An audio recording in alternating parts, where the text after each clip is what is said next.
તમને અહીંયા આટલા બધા દારૂના બુટલેગરોને તમે પરમિશન આપ્યા છે, કેમ અટકાવતા નથી? નામો આપો, ગાડીઓ, ભૂરીઓ, લાલીઓ, ભોલીઓ આપો કે નામો? 10 પેટીના 5 લાખ, 20 પેટીના 10 લાખ હપ્તા તમારા કોણ કોણ લે છે બધી યાદી છે ભાઈ.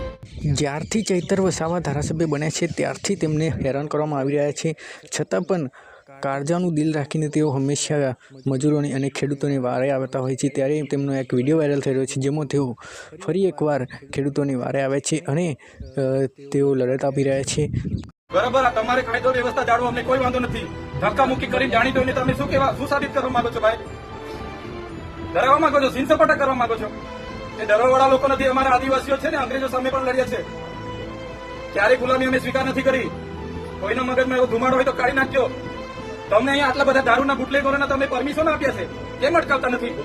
નામો આપો, ગાડીઓ, ભૂરીઓ, લાલીઓ, ભોલીઓ આપો કે નામો?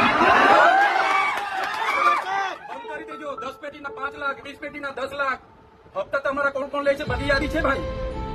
સમજ પડે છે ને? આટલો બધો તમે અહીંયા ગરીબો મજૂરો પરથી દંડ ઉઘરાવો છો વગર જોઈ તો આ ખાડા પૈડા છે એના પર એફઆઈઆર કરો ને. લાયસન્સ નથી, આરસી નથી, વીમો નથી, એમ કરી તમે દંડ 4-4 હજારના દંડ ફટકારો છો મજૂરિયાને. ખાડા પૈડા છે અધિકારી પર ને કોન્ટ્રાક્ટર પર, કેમ એફઆઈઆર નથી કરતા ભાઈ?